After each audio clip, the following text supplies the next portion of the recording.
Okay, pencil in hand, here we go. All right, so I'm talking about global winds. We're going to draw in the cells that we just looked at earlier. Okay, but before we do that, we're going to talk about our lines of latitude. So 0 degrees, you guys should know that this is known as the equator. So on your paper, you guys need to write that this is the equator. Okay, now at the equator, remember we talked about how there it receives the most sunlight, so there's a lot of warm air that's rising, huge burst of warm air from the equator. So I like to draw myself a little boat, and you should draw yourself a little boat on the equator. So you think about it, here at the equator you have this huge influx of warm air going up towards or down towards the poles.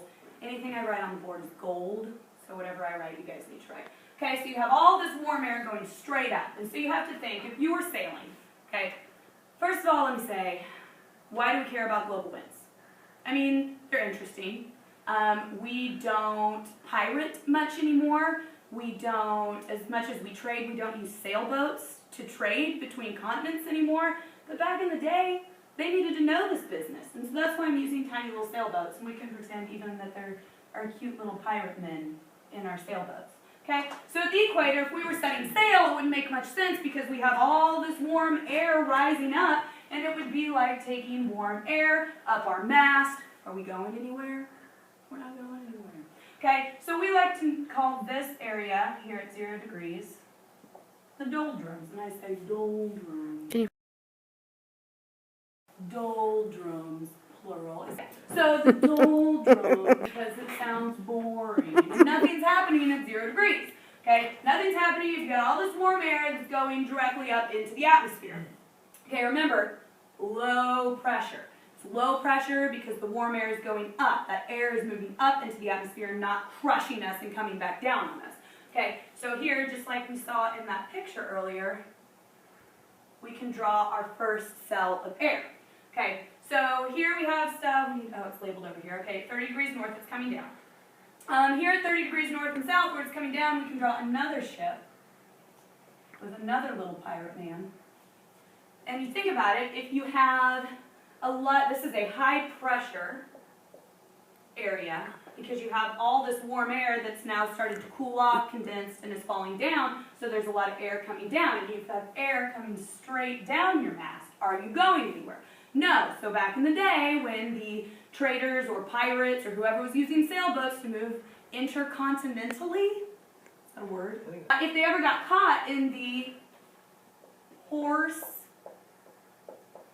latitudes, so you need to make sure that you guys write horse, I guess it's just latitude. I don't want to upset Miss Cox again. Horse latitude. If sailors or traders or pirates got caught in the horse latitude, the boat would stop moving because there wouldn't be air moving them across the ocean. So, have said that they're named the horse latitudes because the sailors would get caught in this area. They would be there for days, weeks, months, and they wouldn't be able to move in their boat, and they would get hungry. They would run out of food, there would be sickness running around on the boat, and so they would either have to eat their horses or throw their horses overboard so that it would make their boat lighter so that hopefully they could catch what little air was moving through that section. And then the cargo hold of horses that they would eat or make walk the plank. Okay, so remember those horse latitudes. Nothing's happening. It's the high air pressure, so that warm air is coming down now that it's cooled, or the equator, that low area of pressure because all that warm air is moving up. Don't forget about the doldrums. Okay, so now we're going to talk about how winds are named. And so something that you can write on your paper is winds are named. Okay, I'm writing uphill, which means I must be in a good mood. For the direction they came.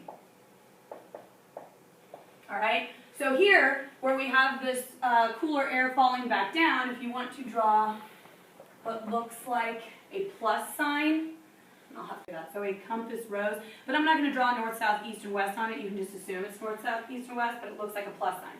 So if you notice here, this is in the north, east corner. And so since winds are named for the direction they came, every single time that you have to draw this, make sure that you put your arrow, remember it comes up, swirls, comes back down, draw your little plus sign in, your compass rose, so that you can remember that this is the northeast. So this section up here between 60 north and 90 north are referred to as the, because it's cold, polar, so write this in, north easterlies. It's so exciting. So remember those two gears that are moving in the same direction forces that middle child to move in the opposite direction.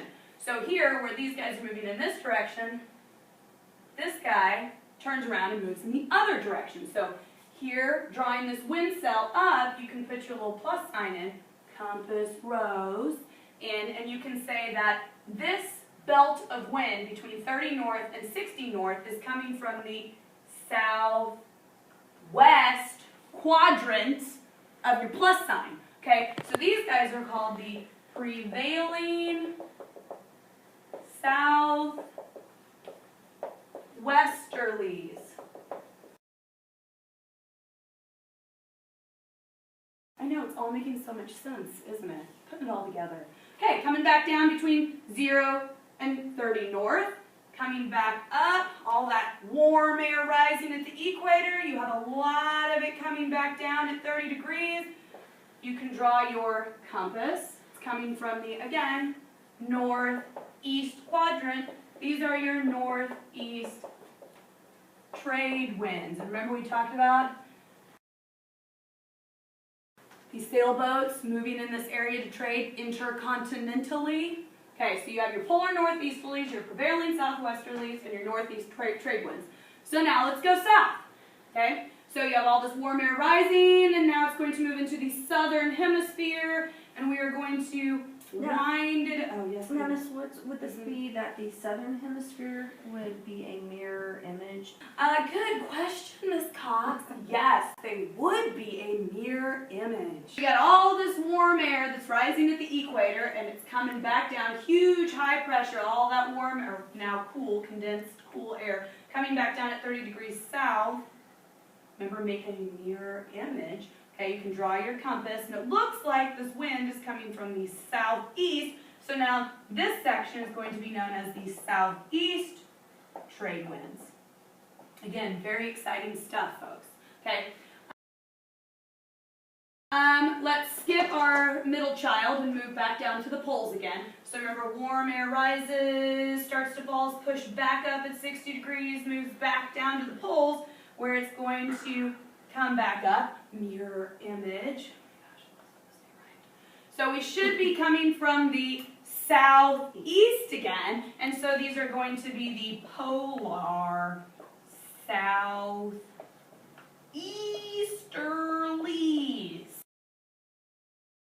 The easterlies go with the hemispheres. Yeah, and then you have the crazy wonky westerlies. Wonky westerlies, and then sounds like they should go in the correct hemisphere again, trade winds.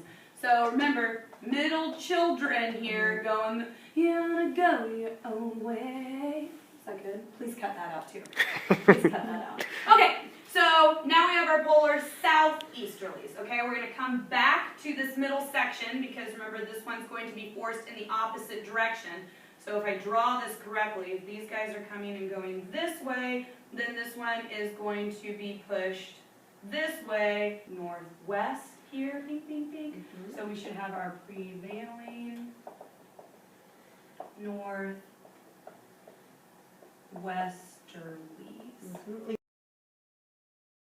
Kiddos, don't forget, just because quite a few of them, the way the names are go with the hemisphere, it's not because of the hemisphere they're in. It has to do with winds are named for the direction they came.